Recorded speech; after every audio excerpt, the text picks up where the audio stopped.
بسم الله الرحمن الرحيم. السلام عليكم ورحمة الله وبركاته. الحمد لله رب العالمين، والصلاة والسلام على أشرف المرسلين وعلى آله وصحبه وسلم. إن الحمد لله نحمده ونستعينه ونستغفره ونؤمن به ونتوكل عليه، ونعوذ بالله من شرور أنفسنا ومن سيئات أعمالنا. من يهده الله فلا مضل له ومن يضلله فلا هادي له، وأشهد أن لا إله إلا الله وحده لا شريك له، وأشهد أن محمدا عبده ورسوله. قال الله تعالى: يا أيها الذين آمنوا اتقوا الله حق تقاته ولا تموتن إلا وأنتم مسلمون. وقال تعالى أيضا: يا أيها الناس اتقوا ربكم الذي خلقكم من نفس واحدة وخلق منها زوجها وبث منهما رجالا كثيرا ونساء، واتقوا الله الذي تساءلون به والأرحام إن الله كان عليكم رقيبا. وقال تعالى أيضا: يا أيها الذين آمنوا اتقوا الله وقولوا قولا سديدا يصلح لكم أعمالكم ويغفر لكم ذنوبكم، ومن يطع الله ورسوله فقد فاز فوزا عظيما. صدق الله العلي العظيم.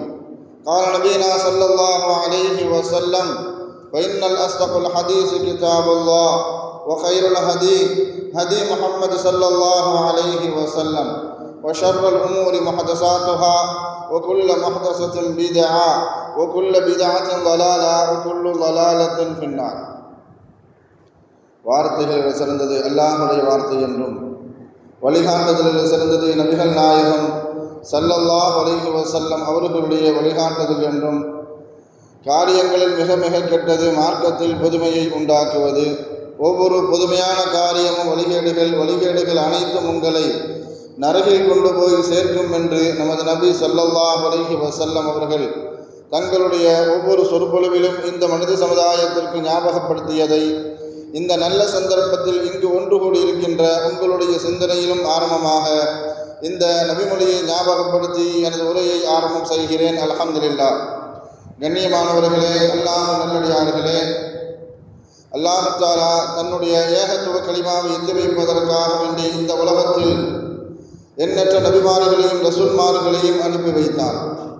அவர்கள் அனைவர்களுமே அல்லாஹ்வுடைய கட்டளையின்படி அவரவர்களுக்கு அனுப்பப்பட்ட சமுதாய மக்களிடத்தில் அல்லாஹ்வுடைய ஏகத்துவ கலிமாவை எத்தி வைத்தார்கள். அத்தனை நபிமார்கள் மீதும் ரசூல்மார்களின் மீதும் இறுதியாக வந்த நமது நபி ஸல்லல்லாஹு அலைஹி வஸல்லம் அவர்களின் மீதும் அவர்களுக்கு இறங்கிய இறை செய்தியை கண்ணால் கண்டும் காதால் கேட்டும் அப்படியே ஈமான் கொண்ட உத்தம சத்திய சஹாபாக்கள் சஹாபி பெருமணிகளின் மீதும் அவர்களுக்கு பின் வந்த தாபீன்கள் தபா தாபீன்கள் இமாம்கள் நல்லவர்களின் மீதும் குறிப்பாக இந்த ஜும்மாவில் அல்லாஹ்வை பற்றியும் அவனுடைய தூதர் முஹம்மது நபி ஸல்லல்லாஹு அலைஹி வஸல்லம் அவர்களை பற்றியும் தெரிந்து கொள்வதற்காக வேண்டி இங்கு ஒன்றோடு இருக்கின்ற உங்கள் மீதும் என் மீதும் உங்களது குடும்பத்தார் மீதும் எனது குடும்பத்தார் மீதும் அல்லாஹ்வுடைய சாந்தியும் சமாதானமும் திருப்பொருத்தமும் மன்னிப்பும் இன்றும் என்றென்றும் உண்டாவதாக என்று கூறி எனது உரையை ஆரம்பம் செய்கிறேன். அல்ஹம்துலில்லாஹ். கண்ணியமானவர்களே, அல்லாஹ் நல்லடியார்களே, அல்லாஹ்வுடைய மகத்தான கிருபையினால் இந்த ரமலானில் நாம் சந்திக்கின்ற இரண்டாவது ஜும்ஆ, அது மாத்திரமல்ல, ரமலானுடைய முதல் பத்தை நாம் பூர்த்தி செய்துவிட்டு இரண்டாவது பத்தில் நாம் அடியெடுத்து வைத்திருக்கின்றோம். அல்லாஹ் தஆலா மீதி இருக்கின்ற அனைத்து நோன்புகளையும் உடல் ஆரோக்கியத்தோடும் பரிபூர்ண சுகத்தோடும் அவனுக்கு பிடித்தமான நற்செயல்களை செய்து அந்த நோன்பை நோற்பதற்கு அல்லாஹ் தஆலா நமக்கெல்லாம் தௌஃபீக் செய்வானாக. நாம் ஓதிய கேட்ட அனைத்து இறை வசனங்களுக்கும் அல்லாஹ் தஆலா நிறைவான நற்கூலியை நமக்கெல்லாம் தந்தருள் புரிவானாக. இந்த ரமலானில் நம்மளுடைய அனைத்து துஆக்களையும் நம்மளுடைய ஸலவாத்துகளையும் நம்மளுடைய திக்ர்களையும் அல்லாஹ் தஆலா நம்மிடமிருந்து ஏற்றுக்கொள்வானாக. இந்த பாவ மன்னிப்பினுடைய இந்த இரண்டாவது பத்தில் நம்முடைய அனைத்து பாவங்களையும் அல்லாஹ் தஆலா பரிபூர்ணமாக மன்னித்து அருள் புரிவானாக. சைர் அல்ஹம்துலில்லாஹ். கண்ணியமானவர்களே, அல்லாஹ் நல்லடியார்களே, அல்லாஹ் தஆலா இந்த மாதத்தை அறிமுகம் செய்யும் பொழுது ஷஹ்ரு ரமலான் அல்லதி உன்சில ஃபீஹில் குர்ஆன், இந்த மாதத்தில் நான் குர்ஆனை இறக்கி வைத்திருக்கின்றேன் அப்படின்னு அல்லாஹ் தஆலா அறிமுகம் செய்துவிட்டு அந்த குர்ஆன் மனிதர்களிடத்தில் எந்த நிலையை ஏற்படுத்தும், எந்த தாக்கத்தை ஏற்படுத்தும் என்பதை அல்லாஹ் தஆலா தொடர்ச்சியாக பேசும் பொழுது முதலில் மக்களுக்கு அது நேர்வழி காட்டும். அது மாத்திரமல்ல, ஷஹ்ரு ரமலான் அல்லதி உன்சில ஃபீஹில் குர்ஆன் முதலில் வ பையினாத்தும் மினல் ஹுதா வல் ஃபுர்கான், நன்மை எது தீமை எது என்பதை பிரித்து அறிந்து அவர்களுக்கு நேர்வழி காட்டும் என்பதாக அல்லாஹ் தஆலா குர்ஆனின் மூலமாக, அந்த வசனத்தின் மூலமாக இந்த மாதத்தை அல்லாஹ் தஆலா அடையாளப்படுத்துவான். உலகத்தில் இந்த குர்ஆனை பார்த்து படித்து விளங்கி கேட்டு எத்தனையோ பேர் நேர்வழி பெற்றிருக்கிறார்கள். உலகத்தில் இந்த குர்ஆனை பார்க்கக்கூடிய மக்களினுடைய கண்ணோட்டம், ஒவ்வொருவருடைய கண்ணோட்டமும் வித்தியாசப்படும். ஒவ்வொரு ஆட்களினுடைய கண்ணோட்டமும் குர்ஆனை அணுகின்ற முறையும் அவரவர்களுக்கு மத்தியில் வேறுபாடு பெறும், வித்தியாசப்படும். ஆனால் ஸல்லல்லாஹு அலைஹி வஸல்லம் அவர்களால் உருவாக்கப்பட்ட சஹாபாக்கள் இந்த குர்ஆனை எப்படி பார்த்தார்கள், எப்படி எந்த கண்ணோட்டத்தில் பார்த்தார்கள், அந்த குர்ஆனை எப்படி அணுகிறார்கள் என்பதாக இந்த ஜும்மாவின் வாயிலாக நாம் தெரிந்து கொள்ள கடமைப்பட்டிருக்கின்றோம். மக்காவில் மிகப்பெரிய ஒரு செல்வந்தர் இருந்தார். அவர்களுடைய பெயர் வலீத் இப்னு முகைரா என்று சொல்லக்கூடியவர். அவரை அடையாளப்படுத்துவதாக இருந்தால் அவருடைய மகன் தான் காலித் இப்னு வலீத் ரலியல்லாஹு, இவருடைய தந்தை தான் வலீத் இப்னு முகைரா. மக்காவில் இவருக்கென்று மிகப்பெரிய ஒரு செல்வாக்கு, மிகப்பெரிய ஒரு செல்வந்தர். மக்காவில் இவர் சொன்னால் எதுவும் நடக்கும், அந்த அளவுக்கு ஆளுமை மிக்கவர். இவருக்கு செல்வத்தை அல்லாஹ் தஆலா எப்படி கொட்டி கொடுத்திருந்தான் என்று பார்க்கும் பொழுது, தாயிஃபில் இவருக்கு என்று 2 தோட்டங்கள் இருந்தது, மிகப்பெரிய ஒரு தோட்டம். அந்த தோட்டத்தில் இருந்து எல்லா காலகட்டத்திலும், சீசன் அல்லாத எல்லா காலகட்டத்திலும் அந்த தோட்டத்தில் இருந்து இவருக்கு மகசூல் கிடைத்து கொண்டே இருந்தது, விளைச்சல் வந்து கொண்டே இருந்தது. இவர் சொன்னா மக்கள் எல்லாரும் கேட்பார்கள். அரபி மக்களை பற்றி நமக்கு எல்லாம் தெரியும், வரலாறுல படித்திருப்போம், ஹதீஸில் படித்திருப்போம். குலப்பெருமையும் பிறப்பனுடைய பெருமையும் அவர்கள் பேசுவதில் மிஞ்ச யாருமே கிடையாது. அந்த காலகட்டத்தில் தன்னுடைய குலத்தை பாதுகாப்பதற்காக வேண்டி, தன்னுடைய பரம்பரையை பாதுகாப்பதற்காக வேண்டி காலங்காலமாக சண்டை செய்து கொண்டிருந்த அரபியர்கள் அந்த குலத்தையும் அந்த குலத்தினுடைய பெருமைக்காக வேண்டி எந்த விஷயத்தையும் எல்லை மீறி அரபிகள் செய்வார்கள். அதனுடைய உச்சக்கட்டம் பல வரலாறுகளை நாம் படிக்க முடியும். அரபிகளை பொறுத்த வரைக்கும் ஐயாமுல் ஜாஹிலியா, இஸ்லாம் வருவதற்கு முன்பாகவே அவர்களிடத்தில் ஒரு பழக்கம் இருந்தது. காபாவில் இருக்கக்கூடிய அந்த திரை துணியை மாற்றக்கூடிய அந்த பழக்கம் அரபிகளிடத்தில், இஸ்லாம் அங்கு வருவதற்கு முன்பாகவே அரபிகளிடத்தில் இருந்தது. அதனால் அவர்கள் என்ன செய்வாங்கன்னு சொன்னால், வருடத்தில் ஒரு நாள் எல்லா அரபிகளும் சேர்ந்து காபாவுடைய துணியை மாற்றுவதற்காக வேண்டி அனைவரும் தங்களுடைய பங்காக தங்களால் எவ்வளவு முடியுமோ அவ்வளவு பணத்தை வசூல் செய்து, உலகத்திலே எங்கு காபாவுடைய துணியை மாற்றுவதற்கு எங்கு உயர்தரமான துணிகள் கிடைக்குமோ அங்கு சென்று அதை வாங்கி வந்து அந்த துணியை மாற்றுவார்கள். காபாவுடைய துணியை, திரையை மாற்றுவார்கள். அந்த நேரத்தில் அரபிகள் எல்லாருமே நோன்பு வச்சிருப்பாங்க. அவர்கள் மாற்றக்கூடிய நாள் முஹர்ரத்தினுடைய 10வது நாள், ஐயாமுல் ஜாஹிலியால. இப்போ சமகாலகட்டத்தில் ஸல்லல்லாஹு அலைஹி வஸல்லம் அவர்கள் வந்த பிறகு, இஸ்லாத்தினுடைய ஆட்சி அங்கே வந்த பிறகு இப்போ மாற்றக்கூடிய காலம் அரஃபாவுடைய நாள், ஹஜ்ஜினுடைய 9வது நாளில் காபாவினுடைய திரை மாற்றப்படும். ஐயாமுல் ஜாஹிலியால முஹர்ரம் 10 அவர்கள் மாற்றுவார்கள். எல்லா அரபிகளும் சேர்ந்து தங்களுடைய பங்களிப்பை அளிப்பதற்காக வேண்டி வசூல் செய்து எல்லா அரபிகளும் நோன்பு வைத்து அதை மாற்றுவார்கள்.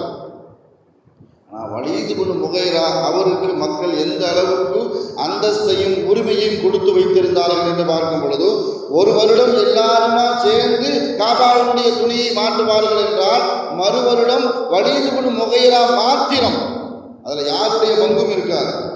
ஏன்னா குலப்பெருமை பேசுறதுல அரபிகளை மிஞ்சிறதுக்கு ஆளே கிடையாது. ஆனால் இந்த விஷயத்தில் கூட தன்னுடைய கொலைக்கு, தன்னுடைய குலத்திற்கும் தன்னுடைய பரம்பரைக்கும் கிடைக்கக்கூடிய அந்த பெருமையை வலீது இப்னு முகைராவுக்காக வேண்டி அனைத்து அரபி மக்களும் விட்டு கொடுத்தார்கள். அந்த ஒரு ஆள் மாத்திரம் காபாவுக்கு அந்த திரை துணி மாற்றுவதற்கு என்ன செலவாகுமோ அது அனைத்தையும் தன்னுடைய பொறுப்பில் எடுத்து கொண்டு வந்து அவர் தன்னுடைய செலவில் மாற்றி கொடுப்பார். மக்காவில் அவர் சொன்னால் எது வேண்டுமானாலும் நடக்கும். எந்த பிரச்சனையாக இருந்தாலும் வலீது இப்னு முகைரா அவர்கிட்ட தான் கொண்டு வருவாங்க. அவர் சர்வசாதாரணமாக என்ன செய்வார், அதற்கு தீர்வு சொல்லுவார். எந்த அளவுக்கு அல்லாஹ் குர்ஆனில் அவரை பற்றி அவருக்கு கொடுத்த நியாமத்துகளை பற்றி சொல்லிக் கொடுப்பான்னு சொன்னால், அவருக்கு 10 ஆம்பளை பிள்ளைங்கள் அல்லாஹ் தஆலா கொடுத்துருந்தான். எங்கே போகிறதா இருந்தாலும் அந்த 10 ஆம்பளை பிள்ளைங்களோடு சேர்ந்து தான் என்ன செய்வார், எல்லா பஞ்சாயத்துக்கும் எல்லா விஷயத்துக்கும் அந்த 10 ஆம்பளை பிள்ளைங்களை கூப்பிட்டு தான் போவார், அழைத்து கொண்டு. அதை பற்றி அல்லாஹ் குர்ஆனில் சொல்லி காட்டுவார், ஓ பனீன ஷுஹூதா, உடன் இருக்கக்கூடிய மக்களை நான் உனக்கு தரவில்லையா என்பதாக அல்லாஹ் தஆலா அவரை பற்றி குர்ஆனில் கேட்பான். அந்த அளவுக்கு ஆளுமை மிக்கவராக, வலிமை மிக்கவராக, செல்வாக்குடையவராக இருந்த வலீது இப்னு முகைராட்ட ஒரு பிரச்சனையை மக்கள் கொண்டு போகிறாங்க. முஹம்மது அப்படின்னு ஒரு மனிதர் வந்திருக்கிறார், குறைஷ் குலத்தை சார்ந்த ஒரு மனிதர். அவர் நம்மளுடைய தெய்வங்களை எல்லாம் விட்டுவிட்டு, நம்முடைய கடவுள்களை எல்லாம் விட்டுவிட்டு, அவர் தனியாக ஏகத்துவ பிரச்சாரம் என்ற பெயரில் மக்களுக்கு மத்தியில் சிலை வணக்கம் கூடாது, அல்லாஹ் ஒருவரை மட்டுமே வணங்க வேண்டும் என்ற பிரச்சாரத்தை மக்களுக்கு மத்தியில் செய்து வருகிறார். அது அரபிகளுக்கு மிகப்பெரிய தொந்தரவாக இருக்கிறது. இதற்கு நீங்கள் ஒரு தீர்வு காண வேண்டும் என்பதாக மக்கள் எல்லாம் அவரிடத்தில் போய் முறையிடும் பொழுது அவர் சர்வசாதாரணமாக சொல்கிறார், அதெல்லாம் பார்த்துக்கலாம், பிரச்சனை இல்லை, நான் போய் பேசிக்கிறேன் என்பதாக. ஏன்னா எல்லா பிரச்சனையும் சர்வசாதாரணமாக அணுகக்கூடிய வலீது இப்னு முகைரா இந்த பிரச்சனையையும் நாம் சர்வசாதாரணமாக அணுகிவிடலாம் என்ற நோக்கில் நான் பார்த்துக்கிறேன் என்பதாக மக்களை அனுப்பி வச்சிடறார். இவர் இருக்கிற செல்வாக்கிலையும் ஆளுமையிலையும் ஸல்லல்லாஹு அலைஹி வஸல்லம் அவர்களை அழைத்து பேசியிருக்கலாம். நான் இவர் நேரடியாக போகிறார். இது ஒரு மனநிலை. மக்களுடைய மனநிலையில் ஆளுமை செலுத்தக்கூடிய விதத்தில் இதுவும் ஒன்று. ஒரு துறை சார்ந்த அதிகாரிகளிடத்தில் அந்த துறை சார்ந்த மந்திரி நேரடியாக அவர் வீட்டில் போய் பேசுனா இந்த தாக்கத்தை உருவாக்க முடியுமா? அப்படி அவர் காவல்துறையோ அல்லது நீதித்துறையோ பொதுத்துறையோ அந்த துறை அதிகாரிகளிடம் அவர்களுடைய வீட்டில் சந்தித்து அந்த துறை சார்ந்த மந்திரி அமைச்சர் நான் உங்களை தேடி வந்திருக்கிறேன் என்று சொல்லும் பொழுது அந்த அதிகாரிகளுடைய மனநிலை எப்படி மாறுமோ? நீங்கள் அங்கே நேராக வந்தீங்க, ஒரு ஃபோன் போட்டுன்னா நான் நேராக வந்திருப்பேன் உங்களை பார்க்கறதுக்கு என்பதாக இப்படியும் கூட காரியத்தை சாதிக்கலாம் என்ற மனநிலையில் வலீது இப்னு முகைரா ஸல்லல்லாஹு அலைஹி வஸல்லம் அவர்களை நேரடியாக சந்திக்க செல்கிறார். போய் ஸல்லல்லாஹு அலைஹி வஸல்லம் அவர்கள்ட்ட எல்லாம் உட்கார்ந்து பேசுகிறார். பேசி முடிச்சதுக்கு அப்புறம் கடைசியாக தான் வந்த நோக்கத்தை அவர்களிடத்தில் தெரிவிக்கிறான். ஸல்லல்லாஹு அலைஹி வஸல்லம் அவர்களிடத்தில் வலீது இப்னு முகைரா சொல்கிறான், நீங்கள் ஏகத்துவ பிரச்சாரம் என்ற பெயரில் நாம் வணங்கி கொண்டு இருக்கின்ற எல்லா கடவுள்களையும் மறுத்து இறைவன் ஒருவன் என்ற ஒரு பிரச்சாரத்தை மாத்திரம் மேற்கொள்கிறீர்கள். இது அரபிகளிடத்தில் ஒரு பெரிய குழப்பத்தை உண்டாக்குது, ஒரு பெரிய எதிர்ப்பை உண்டாக்குது. அதனால் அந்த பிரச்சாரத்தை நீங்கள் கைவிடணும். நீங்கள் கைவிடுவதற்கு உங்கள் வாழ்க்கைக்கு தேவையான எவ்வளவு பொருளாதாரம் தேவையோ, உங்களுக்கு என்ன தேவையோ அதை செய்து தருவதற்கு நான் தயாராக இருக்கிறேன். அவருடைய என்னன்னு சொன்னால் பணத்தை கொண்டு செல்வத்தை கொண்டு எதை வேண்டுமானாலும் சாதித்து விடலாம் என்ற எண்ணத்தில் ஸல்லல்லாஹு அலைஹி வஸல்லம் அவர்களிடத்தில் போய் பேச்சு கொடுக்கிறார். நான் ஸல்லல்லாஹு அலைஹி வஸல்லம் அவர்கள் சொன்ன பதில் என்னால் முடியாது. ஒரு கையில் சூரியனையும் ஒரு கையில் சூரியனையும் ஒரு கையில் சந்திரனையும் விட்டாலும் எங்கிட்ட தந்தாலும் சரி, நான் ஏகத்துவ பிரச்சாரத்தை நான் என்ன செய்ய மாட்டேன், விடமாட்டேன் என்பதாக சொல்லுகிறார். இவருக்கு ஒரு பெரிய அவமானம். மக்கள் எல்லாம் இவர் போய் அந்த காரியத்தை சாதித்து வந்து விடுவார் என்று மக்கள் எல்லாம் வலீது இப்னு முகைராவை நம்புகிறாங்க. நாம் போனோம், அந்த காரியம் சாதிக்கப்படலை, நான் தோத்துட்டேன் அப்படின்னு வெளியில் போய் சொல்ல முடியாது. ஆனால் அல்லாஹ் இவரை பற்றி சூரத்துல் கலம் அப்படின்னு சொல்லக்கூடிய, அதாவது 68வது அத்தியாயத்தில் ஆரம்பத்தில் இருந்து அல்லாஹு தஆலா இவர் எப்படிப்பட்ட குணமுடையவர் என்பதை அல்லாஹு தஆலா வெளிச்சம் போட்டு காட்டிட்டான். எல்லாம் ஆரம்பத்தில் அந்த சூறாவை, அந்த அத்தியாயத்தை எப்படி ஆரம்பிப்பான்னு சொன்னால், நூன் வல் கலமி வமா யஸ்துரூன், பேனாவின் மீது சத்தியமாக, அந்த பேனாவை எழுதக்கூடியவர்களின் மீது சத்தியமாக, சத்தியம் செஞ்சு தான் அல்லாஹ் தஆலா அந்த சூறாவை, அந்த அத்தியாயத்தை ஆரம்பிப்பான். ஆரம்பிச்சுட்டு எதற்காக வேண்டி இவருடைய குணாதிசயங்களை அல்லாஹ் தஆலா வெளிச்சம் போட்டு காட்டனா என்பதையும் நாம் விளங்கிக் கொள்ள வேண்டும். என்ன சொன்னால், அல்லாஹுடைய ஒரு பழக்கம், ரசூலுடைய ஒரு பழக்கம், யாருடைய குறைகளையும் வெளிச்சம் போட்டு காட்ட மாட்டார்கள். இவருக்கு இன்ன குறை இருக்குது அப்படின்னு என்ன ஸல்லல்லாஹு அலைஹி வஸல்லம் அவர்கள் கூட சொல்லி காட்டுவாங்க, யாருடைய குறையை பற்றி என்னிடத்தில் வந்து சொல்லாதீர்கள் அப்படின்னு சொல்லியிருக்கிறாங்க.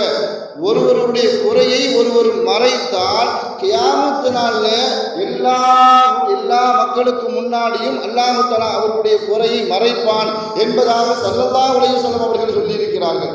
அல்லாஹுடைய பழக்கம் எப்படின்னு சொன்னா, யாருடைய குறையையும் வெளிச்சம் போட்டு காட்ட மாட்டான்.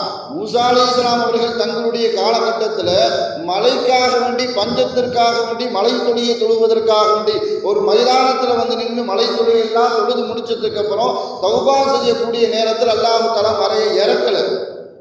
அல்லாஹ்ட்ட கெஞ்சி பார்க்கிறாங்க. அல்லாஹ் சொல்றான், உங்க கூட்டத்தில் ஒரு பாவி இருக்கிறார், 40 வருஷமா அந்த பாவத்தை செஞ்சுக்கிட்டு இருக்கிறார். அவர் அந்த கூட்டத்தை விட்டும் போகாம வெளியேறாமல், நான் உங்களுக்கு மழையை தரமாட்டேன், நான் மழையை இறக்கி தரமாட்டேன் என்பதாக அல்லாஹ் தஆலா சொன்ன உடனே இந்த விஷயத்தில் தன்னுடைய கூட்டத்தார்கள்ட்ட மூசா அலைஹிஸ்ஸலாம் சொல்றாங்க, நம்ம கூட்டத்தில் யாரோ ஒரு பாவி இருக்கிறார், அவர் 40 வருஷமா அந்த பாவத்தை செய்து கொண்டு வருகிறார். அதன் காரணத்தினால் அல்லாஹ் தஆலா மழையை தடுத்து வைத்திருக்கிறான். மழையை அல்லாஹ் தஆலா தரவில்லை. அதனால அவர் வெளியேறினால் அல்லாஹ் தஆலா மழையை தந்துடுவான், தயவு செஞ்சு வெளியேறுங்கள் என்பதாக சொன்ன நேரத்தில் கொஞ்ச நேரம் கழித்து அல்லாஹ் தஆலா மழையை இறக்கிட்டான். நான் யாரும் அந்த கூட்டத்தை விட்டு வெளியே போகலை, யாரும் அந்த கூட்டத்தை விட்டு வெளியே போகலை. ஆனால் அல்லாஹ் மழையை இறக்கி வச்சுட்டான். மூசா அலைஹிஸ்ஸலாம் கேட்குறாங்க, யா அல்லாஹ், யாருமே இந்த கூட்டத்தை விட்டு வெளியே போகலையே, நீ மழையை இறக்கி வைத்து விட்டாயே, என்ன காரணம் அப்படின்னு சொல்லும் பொழுது, நான் எந்த பாவியை குறிப்பிட்டிருந்தேனோ, எந்த ஒரு பாவி 40 வருடமாக ஒரு பாவத்தை செய்து கொண்டு இருக்கிறான் என்று குறிப்பிட்டிருந்தேனோ அவர் தௌபா செய்து விட்டார், அவர் தௌபா செய்து விட்டார். அதனால் அவருக்கு அவருடைய தௌபாவை நான் ஏற்றுக்கொண்டு மழையை இறக்கி விட்டேன் என்று சொன்ன நேரத்தில் மூசா அலைஹிஸ்ஸலாம் கேட்குறாங்க, அவர் யாருன்னு கொஞ்சம் சொல்ல, இந்த பாவி யார், அந்த மனிதர் யார் என்று சொல்லு என்பதாக அல்லாஹ்விடத்தில் கேட்ட நேரத்தில் அல்லாஹ் தஆலா பதில் கூறினான், அவர் பாவியாக இருக்கும் பொழுதே அவர் நான் யாருன்னு சொல்லல, ஒருவர் அப்படின்னு மட்டும்தான் சொன்னேன். யாரும் குறிப்பிட்டு காட்டல, அவரை வெளிச்சம் போட்டு காட்டல, ஒருவர் மாத்திரமே அல்லாஹ் சொன்னான். இவர் அவர் தௌபா செஞ்சுட்டார், தௌபா செய்த பிறகு அவரை நான் எப்படி வெளிச்சம் போட்டு காட்டுவேன், நீங்க விட்டுருங்க. இப்படிப்பட்ட அல்லாஹ் ஒருவருடைய குறையை கியாமத்து வரைக்கும், அவனுடைய குறையை பற்றி, அவனுக்கு இருந்த குணாதிசயங்களை பற்றி கியாமத்து வரைக்கும் வரக்கூடிய மக்கள் எல்லாம் வாசிப்பார்கள், வாசிக்க வேண்டும் என்பதற்காக அல்லாஹ் தஆலா குர்ஆனில் பதிவு செஞ்சான்னு சொன்னால் அவன் எவ்வளவு பெரிய கேடு கெட்டவனாக இருப்பான் நாம் சிந்திச்சு பார்க்கணும். ஏன்னு சொன்னால், எதற்காக வேண்டி அல்லாஹ் தஆலா அவனுடைய குறைகளை வெளிச்சம் போட்டு காட்டினான்னு சொன்னால், ஸல்லல்லாஹு அலைஹி வஸல்லம் அவர்கள்ட்ட வந்து பேரம் பேசுகிறான். ஏகத்துவ பிரச்சாரத்தை நீங்கள் விட்டுட்டீங்க அப்படின்னு சொன்னால், நான் உங்களுக்கு என்ன வேண்டுமானாலும், உங்களுக்கு வாழ்வாதாரத்துக்கு தேவையான எதை வேண்டுமானாலும் செய்து தருகிறேன் அப்படின்னு சொல்லி காட்டினா ஸல்லல்லாஹு அலைஹி வஸல்லம் அவர்கள் ஏற்றுக்கொள்ள, வெளியில் போய் என்னுடைய பேச்சுவார்த்தை தோல்வி அடைந்து விட்டது என்று சொல்வதற்கு கேவலப்பட்டு அவன் வெளியில் போய் இப்படி ஸல்லல்லாஹு அலைஹி வஸல்லம் அவர்களை பற்றி சொன்னான்னு சொன்னால் அவர் ஒரு பைத்தியக்காரர் தான். நவுதுபில்லாஹ். ஸல்லல்லாஹு அலைஹி வஸல்லம் அவர்களை பார்த்து பைத்தியம் என்று மக்களுக்கு மத்தியில் பிரச்சாரம் செய்ய ஆரம்பித்து விட்டான். மக்கள் எல்லாம் அதை நம்ப ஆரம்பித்து விட்டால் எவ்வளோ பெரிய தாக்கம் உண்டாகும் சொன்னால், அல்லாஹ்வை மறுக்க வேண்டும், நுபுவத்தை இல்லாமல் போயிடும், குர்ஆனே இல்லாமல் போயிடும். ஓ, பைத்தியக்காரர் சொல்றதை மக்கள் எல்லாம் கேட்பார்களா என்ற எண்ணத்திற்கு மக்கள் வந்து விடுவார்கள். அதனால தான் அல்லாஹ் தஆலா அந்த அத்தியாயத்தில் எப்படி ஆரம்பிச்சான்னு சொன்னால், நூன் வல் கலமி வமா யஸ்துரூன், எழுதுகோளின் மீது சத்தியமாக, அந்த எழுதுகோலை எழுதக்கூடியவர்களின் மீது சத்தியமாக, வ இன்னக லஅலா ஹுலுகின் அதீம், நபியே நீங்கள் நற்குணத்தின் மீது இருக்கிறீர்கள் அப்படின்னு சொல்லிட்டு அல்லாஹ் தஆலா இரண்டாவது வசனத்தையே சொல்லி காட்டுவான். அல்லாஹ்வுடைய கிருபையினால், அல்லாஹ்வுடைய அருளினால் நீங்கள் பைத்தியம் இல்லை நபியே, நீங்கள் பைத்தியம் கிடையாது. யார் பைத்தியம் சொல்லி மக்கள் சீக்கிரமாக விளங்கிக் கொள்வார்கள். யார் பைத்தியம் என்று விளங்கிக் கொள்வார்கள் என்பதாக சொல்லிவிட்டு அல்லாஹு தஆலா அவனுக்கு இருக்கக்கூடிய பண்புகளை அல்லாஹு தஆலா தொடர்ச்சியா பேசுவான்.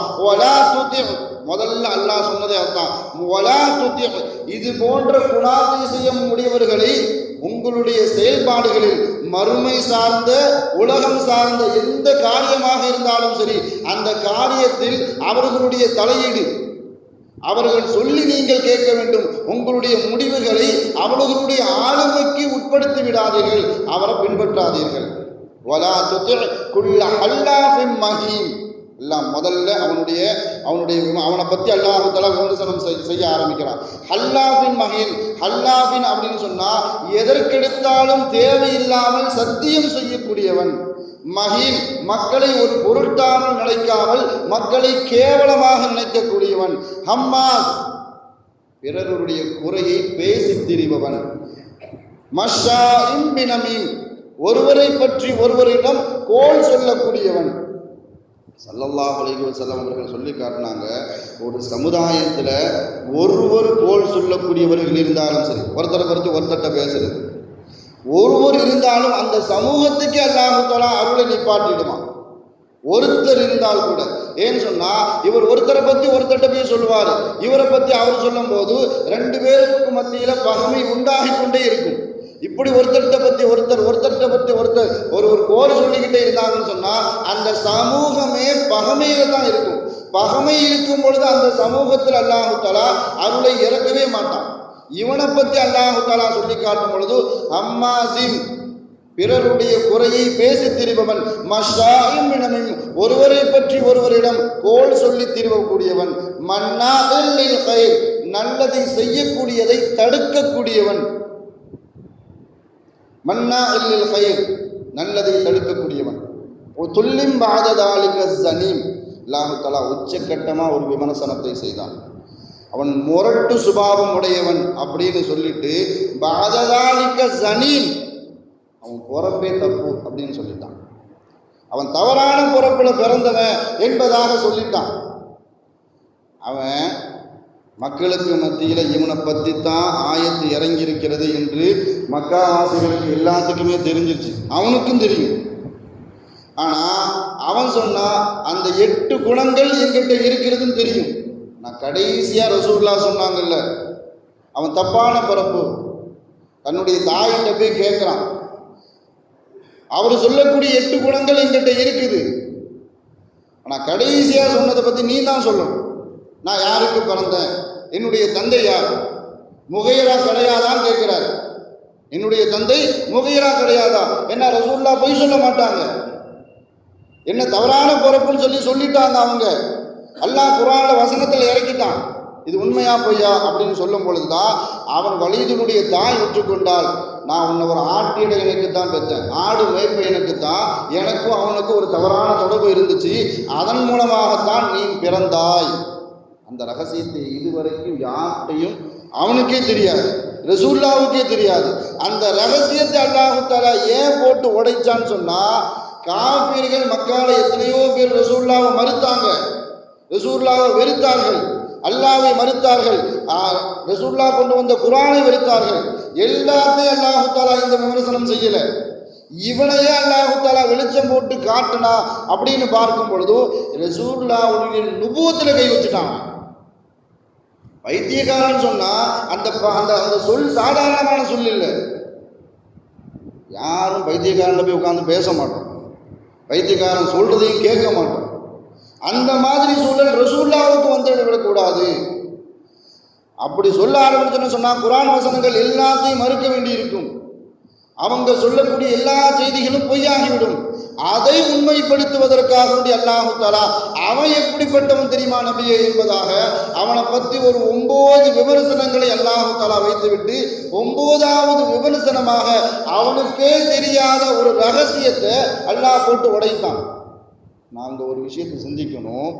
காலித் இப்னு வலீத் ரலியல்லாஹ் இவனுடைய மகன் இஸ்லாத்தில் நின்ற பெரிய பெரிய போர்களுக்கு படை தளபதியாக நின்று கொண்டு பெரிய பெரிய போர்களில் வெற்றி தேடி தந்தவர் காலித் இப்னு வலீத்.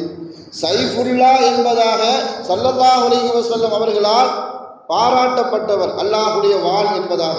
அந்த அளவுக்கு பெருமைக்குரிய காலித் இப்னு வலீத் ரலியல்லாஹ் இவனுடைய மகன் பின்னாடி காலகட்டத்தில் குர்ஆனை பற்றி அவர்களுடைய ஸ்டேட்மெண்ட் அவங்க என்ன சொன்னாங்கன்னு சொன்னால், இளமை காலத்தில் என்னுடைய ஆற்றலை, என்னுடைய அறிவை, என்னுடைய போர் திறனை, என்னுடைய யுக்தியை எல்லாமே போருக்காக வேண்டி நான் என்னுடைய இளமை முழுவதையும் கழித்து விட்டேன். அதனால் உன்னை தொட்டு பார்க்கறதுக்கே நேரம் இல்லை. குர்ஆனை வச்சுட்டு சொல்கிறார், உன்னை தொட்டு பார்க்கறதுக்கே நேரம் இல்லை, அதனால் நான் இனிமேல் உன்னை கைவிட மாட்டேன் என்பதாக சொன்னார். ஒரு விஷயத்தை நாம் யோசித்து பார்க்கணும். நம்முடைய வாப்பவை பற்றி யாராவது தவறான ஒரு சொல்லிவிட்டால் நம்மளால் தாங்க முடியாது.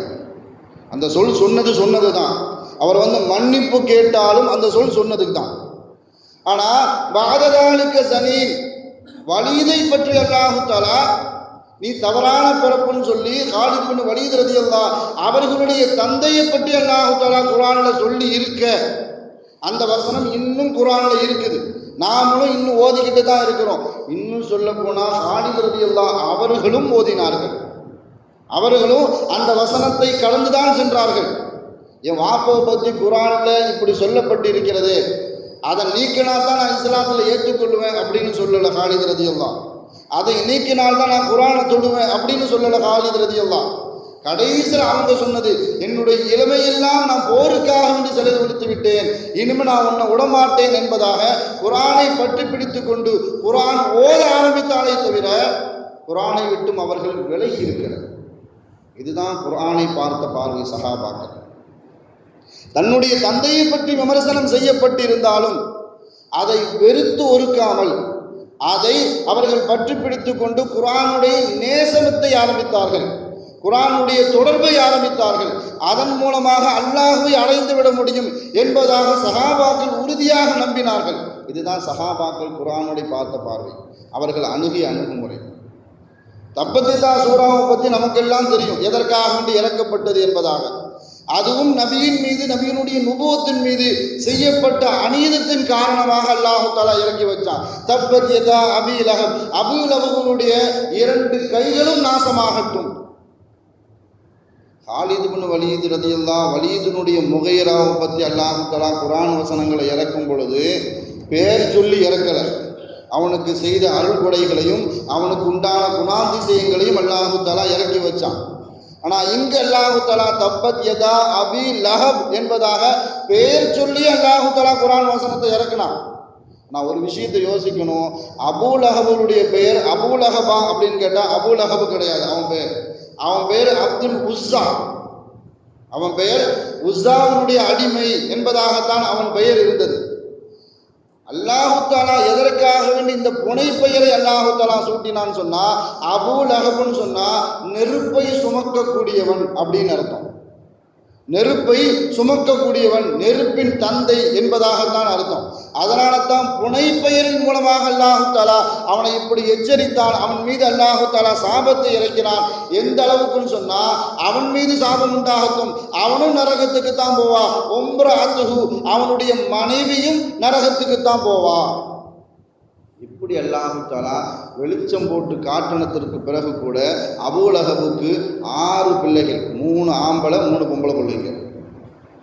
உத்துபா, உத்தைபா, முஅத்தப் அப்படின்னு சொல்லக்கூடிய 3 ஆம்பளை பிள்ளைங்க, 3 பொம்பளை பிள்ளைங்க. அதில் ஒருத்தன் மட்டும்தான் காஃபிராவே மூத்தா போனான். மீதம் இருக்கக்கூடிய 2 ஆண்களும் 3 பெண்களும் இஸ்லாத்தை ஏற்றுக்கொண்டார்கள், ஈமானை ஏற்றுக்கொண்டார்கள். தப்பத்திதா சூரா இருந்துச்சு. இன்னும் சொல்ல போனால் தப்பத்திதா அந்த சூரா இறக்கப்பட்டு 10 வருஷம் உயிரோடு இருந்தான் அபூ லஹப். 10 வருஷம் உயிரோடு தான் இருந்தான். அவன் மாத்திரம் இஸ்லாத்தை ஏற்றுக்கொண்டிருந்தான். அந்த சூறாவை பொய்யா இருக்கும். ஆனால் அவனுக்கு அல்லாஹு தஆலா ஈமான நசீபாக்கவே இல்லை. அவனுடைய பிள்ளைகளுக்கு அல்லாஹு தஆலா ஈமான நசீபாக்கினான். அவர்களுடைய பிள்ளைகளும் தப்பத்தா சூறாவை ஓதினார்கள். நம்ம தந்தையை பார்த்து அல்லாஹு தஆலா நரகவாசின்னு சொல்லிட்டானே, நம் தாயை பார்த்து அல்லாஹு தஆலா நரகவாசின்னு சொல்லிட்டானே, அந்த சூறாவில் இருக்கக்கூடிய அந்த சூறாவையே நீக்க வேண்டும், அல்லது அந்த சூறாவுக்கு அல்லாஹு தஆலா மறுப்பு செய்தியை இட வேண்டும். அப்படின்னா தான் நாங்கள் 5 பேரும் ஈமான் ஏற்றுக்கொள்வோம் என்பதாக யாரும் கோரிக்கை வைக்கல. அவர்கள் என்ன சொன்னாங்கன்னு சொன்னா, அவர்கள் செய்த தவறுக்கு அல்லாஹு தஆலா அவர்களுக்கு கொடுத்த தண்டனை. ஏன் அல்லாஹு தஆலா குர்ஆனின் மூலமாக விமர்சனம் செஞ்சான்னு சொன்னா, ஸல்லல்லாஹு அலைஹி வஸல்லம் அவர்கள் முகத்தின் மீது மண்ணவாரி துத்தினான். ஏகத்துவ பிரச்சாரத்தில் ஈடுபட்டு இருக்கும் பொழுது ஸல்லல்லாஹு அலைஹி வஸல்லம் அவர்களின் முகத்தின் மீது மண்ணவாரி தூற்றினான். இதன் காரணமாகத்தான் அல்லாஹு தஆலா கியாமத்து வரைக்கும் வரக்கூடிய மக்கள் எல்லாம் அவனை சபிக்க வேண்டும், அவனை நரகவாசி என்று தூற்ற வேண்டும், அவனுடைய மனைவியையும் நரகவாசி என்று தூற்ற வேண்டும் என்பதற்காக வேண்டி அந்த ஒரு அத்தியாயத்தை இறக்கி வச்சான். ஆனால் அந்த அத்தியாயம் இறக்கப்பட்ட பிறகும் கூட அவர்களுடைய பிள்ளைகள் 5 பிள்ளைங்க இஸ்லாத்தை ஏற்றுக்கிட்டாங்க. அந்த சஹாபாக்களுடைய பார்வை இப்படிதான் இருந்துச்சு. குர்ஆனை பார்த்த பார்வை இப்படித்தான். தன்னுடைய தந்தையையும் தாயையும் குர்ஆன் விமர்சனம் செய்தாலும் மற்றவர்கள் சபித்தாலும் நாங்கள் எங்களுடைய ஈமானில் உறுதியாக இருப்போம், குர்ஆனை நாங்கள் தொடுவதை விட்டும் நாங்கள் விடமாட்டோம், குர்ஆனோடு தொடர்பை ஏற்படுத்திக் கொண்டிருப்போம் என்பதாகத்தான் சஹாபாக்களுடைய ஈமான் இருந்தது. சூரத்து தஹரீம் என்று சொல்லக்கூடிய 28வது ஜுஸுனுடைய கடைசி சூரா 2 பெண்களை பற்றி அல்லாஹு தஆலா சொல்லி காட்டுவான். அந்த பெண்கள் எப்படிப்பட்டவர்கள் சொன்னால், யாரெல்லாம் ஈமான் கொண்டிருக்கிறார்களோ அவர்களுக்கு 2 பெண்கள் உதாரணம், யாரெல்லாம் இறைவனை மறுக்கின்றார்களோ அவர்களுக்கும் 2 பெண்கள் உதாரணம். ஈமான் கொண்டவர்களுக்கு உதாரணம் மரியம் அலைஹிஸ்ஸலாம் அவர்களும் ஃபிரௌனுடைய மனைவி ஆசியா ரலியல்லாஹு தஆலா அன்ஹா அவர்களும். ஈமானை மறுக்கக்கூடியவர்களுக்கு உதாரணம் நூஹ் அலைஹிஸ்ஸலாம் அவர்களுடைய மனைவியும் லூத் அலைஹிஸ்ஸலாம் அவர்களுடைய மனைவியும். இந்த 2 பெண்களும் உதாரணம் என்பதாக 4 பெண்களை பற்றி பேசுவான். ஆனால் அந்த சூராவினுடைய ஆரம்பத்தில் அல்லாஹ் தஆலா இன் ததூபா இலைஹி இலல்லாஹ், அல்லாஹ்வின் பக்கம் நீங்க 2 பேரும் தௌபா செஞ்சிருங்க, ஃபகத் சகது குலூபுக்குமா, உங்களுடைய இதயங்கள் நேர்வழியை விட்டும் சாய்ந்து விட்டது, உங்களுடைய இதயங்கள் நேரான பாதையில் இல்லை. ஒயின் தலாஹரா அலைஹி, அவருக்கு எதிராக நீங்கள் செயல்பட்டால் ஃபஇன்னல்லாஹ ஹுவ மௌலாஹு, நீங்க அவருக்கு எதிராக செயல்பட்டாலும் அவரை பாதுகாப்பதற்கு அல்லாஹ் இருக்கிறான். ஹுவ ஜிப்ரீலுஹு, ஜிப்ரீல் இருக்கிறார். சாலிஹுல் முஃமினீன், நல்ல மனிதர்கள் இருக்கிறார்கள். மேலும் பெரிய பெரிய மலக்குமார்கள் எல்லாம் இருக்கிறார்கள் என்று அல்லாஹு தஆலா 2 பெண்களை பற்றி அல்லாஹு தஆலா பேசுவான். அந்த 2 பெண்கள் யாருன்னு சொன்னால் ஸல்லல்லாஹு அலைஹி வஸல்லம் அவர்களுடைய 2 மனைவிகள். இது வரலாறுக்குள்ள பெருசாக போகணுன்னு சொன்னால் பெருசாக போயிடும், சுருக்கமாக சொல்லி முடிக்கிறேன். ஏன் அப்படின்னு சொன்னால் அந்த 2 பெண்கள் யார் என்பதாக நிறைய பேருக்கு தெரியாது, கூட இருந்த சில சஹாபாக்களுக்கு தெரியும். ஆனால் இந்த குர்ஆனுடைய வசனங்களில் விரிவுரை எழுதக்கூடியவர்களின் தலைவராக இருக்கக்கூடிய அப்துல்லா இப்னு அப்பாஸ் ரலியல்லாஹு அவங்களுக்கு அந்த வசனத்தை பற்றி தெரியுது, மனைவியை பற்றி அல்லாஹ் தஆலா பேசுகிறான்னு தெரியுது. ஆனால் எந்த மனைவி அவங்களுக்கு தெரியல. இதற்காக வேண்டிய அப்துல்லா இப்னு அப்பாஸ் ரலியல்லாஹு உமர் இப்னு கத்தாப் ரலியல்லாஹு அவங்களிடத்துல 1 வருட காலம் பணிவிடை செய்தார்கள். அவங்க உதவி செய்யும் போது தண்ணி எடுத்து கொடுக்கறது, தேவையான நேரத்தில் உதவி செய்கிறது, இப்படி செஞ்சிட்டு இருக்கும்போது ஒரு தடவை தொழுகைக்காக வேண்டி உதவி செய்ய நேரத்தில் தண்ணி ஊற்றுறாங்க. தண்ணி ஊற்றி முடித்த உடனே அப்துல்லா ரலியல்லாஹு அவங்கள உமர் ரலியல்லாஹு பார்க்குறாங்க, அப்பாஸ் ரலியல்லாஹு பார்த்து சிரிக்கிறாங்க. நம்ம இப்போ தான் நம்ம கேட்கணும், சரியான சந்தர்ப்பம் இதுதான். என்ன உடனே போய் ஒரு ஆள்கிட்ட ஒரு விஷயத்தை கேட்டுட்டுன்னு சொன்னால், அது உமர்கிட்ட போய் கேட்டுட்டுன்னு சொன்னால் அது ஆபத்தாக மாறிடும். 1 வருஷம் பணிவிடை செய்தார்கள். அவர்கள் எப்போ நல்ல குணத்தில் இருக்கிறார்களோ, கோபம் இல்லாமல் எப்பொழுது புன்முறுவல் பூப்பார்களோ அந்த நேரத்தில் போய் கேட்டால் சரியாக இருக்கும் என்று நினைத்து எப்போ உமர் ரலியல்லாஹு தஆலா அன்ஹு இப்னு அப்பாஸ் ரலியல்லாஹு அவங்கள பார்த்து சிரித்தார்களோ அப்போ கேட்டாங்க. சூரத்து தஹரீமில் அல்லாஹ் தஆலா 2 பெண்களை பற்றி பேசுகிறானே, அது ஸல்லல்லாஹு அலைஹி வஸல்லம் அவர்களுடைய மனைவிமார்கள் என்று தெரிகிறது. அது எந்த மனைவி, 2 மனைவி அப்படிங்கிறது நீங்கள் தெரிஞ்சால் சொல்லுங்களேன் அப்படின்னு சொன்ன உடனே அவர்களுடைய கல்வி தாகத்தை பார்த்து உமர் ரலியல்லாஹு தஆலா அவர்கள் சொல்லி காட்டினார்கள், வேற யாரும் இல்லை, என்னுடைய மகள் ஹப்ஸா, என்னுடைய மகள் ஹப்ஸா, அபூபக்கர் சித்திக் ரலியல்லாஹு அவர்களுடைய மகள் ஆயிஷா. இந்த ரெண்டு பேரை பார்த்து தான் அல்லாஹ் சொன்னா, இன் ததூபா இலல்லாஹி ஃபகத் சகத குலூபுகுமா, உங்களுடைய உள்ளம் வழி தவறி விட்டது, அல்லாஹ்விடத்துல ரெண்டு பேரும் தௌபா செய்யுங்கள். அவங்கள பாதுகாக்கிறதுக்கு அல்லாஹ் இருக்கிறான், ஜிப்ரீல் இருக்கிறாங்க, நிறைய நல்லடியார்கள் இருக்கிறார்கள், மேலும் பெரிய பெரிய மலக்குமார்கள் எல்லாம் இருக்கிறார்கள். நீங்க ரெண்டு பேரும் சதி செஞ்சா அவங்கள பாதுகாக்கிறதுக்கு இத்தனை பேர் இருக்கிறாங்க, நீங்க தௌபா செஞ்சிருங்க. நீங்க தௌபா செய்யல அப்படின்னு சொன்னா லூத் அலைஹிஸ்ஸலாம் அவர்களுடைய மனைவி மாதிரி, நூஹ் அலைஹிஸ்ஸலாம் அவர்களுடைய மனைவி மாதிரி அந்த வரிசையில நீங்க சேர்ந்து விடுவீர்கள் என்று அல்லாஹ் தஆலா எச்சரித்தான். இந்த விஷயம் இப்னு அப்பாஸ் ரலியல்லாஹு அந்த ரெண்டு பெண்கள் தான் என்று தெரிஞ்ச உடனே கல்வி கிடைத்த ஆர்வத்தில் அப்படி துள்ளி குதிக்கிறாங்க. நான் ஒரு விஷயத்தை நாம் யோசிக்கணும், இந்த சூரா இன்னும் இருக்கிறது. ஸல்லல்லாஹு அலைஹி வஸல்லம் அவர்களுக்கு பின்னாலும் இந்த அத்தியாயம் இருந்தது, அந்த வசனம் இருந்தது. இன்னும் சொல்ல போனா அந்த வசனத்தை ரெண்டு பெண்களும் வாசித்தார்கள். ஆயிஷா ரலியல்லாஹு அவர்களும் வாசித்தார்கள், ஹப்ஸா ரலியல்லாஹு அவர்களும் வாசித்தார்கள். இன்னும் சொல்ல போனா பெண்களிலேயே குர்ஆனை முழுமையாக மனனம் செய்தவர்கள் ஹப்ஸா ரலியல்லாஹு. யாரை பற்றி அல்லாஹ் தஆலா கண்டித்து ஆயத்தை இறக்கினாலோ அவர்கள் தான் குர்ஆன் முழுவதையும் மனனம் செய்திருந்தார்கள். அந்த வசனத்தை விட்டுட்டு மனனம் செய்யல.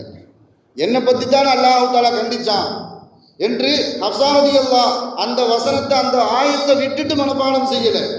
ஆயிஷா ரலியல்லாஹு ஹதீஸ்களில் பெண்களிலே அதிகமாக அறிவிப்பு செய்தவர்கள் ஆயிஷா ரலியல்லாஹு அந்த வசனத்தை விட்டுட்டு குர்ஆன் வசனத்தை ஓதல. நம்மளை பற்றி தான் சொல்லியிருக்கிறான். இது எல்லா விஷயத்திலையும் நான் கவனித்து பார்க்கும் பொழுது யாரை பற்றி எல்லாம் அல்லாஹ் தஆலா விமர்சனம் செய்திருப்பானோ அவர்களுடைய பெயரை அல்லாஹ் தஆலா குறிப்பிட்டு இருக்க மாட்டான். ஏன்னு சொன்னா அவர்களுடைய குணாதிசயம் உடையவர்கள் பின்னாடியுடைய காலகட்டத்திலும் வலீது மாதிரி ஆட்கள் வருவார்கள், அபூலஹபுக்கு மாறி ரசூல் ஸல்லல்லாஹு அலைஹி வஸல்லம் அவர்களை விமர்சனம் செய்யக்கூடியவர்கள் வருவார்கள். ஆயிஷா ரலியல்லாஹு ஹப்ஸா ரலியல்லாஹு அவர்கள் மாதிரியே கணவர்களுக்கு தொந்தரவு கொடுக்கக்கூடியவர்கள் வருவார்கள். அவர்களுக்கெல்லாம் இந்த வசனத்தை அல்லாஹ் தஆலா அவர்களுடைய பெயர் கூறாமலே இப்படி வச்சிருக்கிறான். இதுதான் சஹாபாக்களுடைய பார்வை. அதே மாதிரி குர்ஆனை நாம் அதிகமாக தொடர்பை எடுத்துக்கொண்டு அல்லாஹ்வுடைய நெருக்கத்தை பெறக்கூடிய நல்லடியார்கள் கூட்டத்தில் அல்லாஹ் தஆலா நம் அனைவரையும் சேர்த்து அருள் புரிவானாக. வாழும் காலமெல்லாம் மருத்துவமனை கஷ்டங்கள், அதன் செலவுகள், சிரமங்கள் அனைத்தை விட்டும் அல்லாஹ் தஆலா நம்மை பரிபூர்ணமாக பாதுகாப்பானாக. வாழும் காலமெல்லாம் நோய் நொடிகள் இல்லாமல் உடல் ஆரோக்கியத்தோடு மன நிறைவோடு இன்பத்தோடு அல்லாஹ்வை நின்று வணங்கி வழிபட்டும் வாழும் நசீபை எல்லாம் அல்லாஹ் உங்களுக்கும் எனக்கும் நம்ம ஈண்டெடுத்த தாய் தந்தையர்களுக்கும் நம் மனைவி மக்கள் உற்றார் உறவினர் யாவருக்கும் கொடுத்தருள் புரிவானாக என்று கூறி எனது வார்த்தையை நிவர்த்தி செய்கிறேன். வாஹிரு தாவானா அல்ஹம்துலில்லாஹி ரப்பில் ஆலமீன். அஸ்ஸலாமு அலைக்கும் வரஹ்மத்துல்லாஹி வபரகாத்துஹு.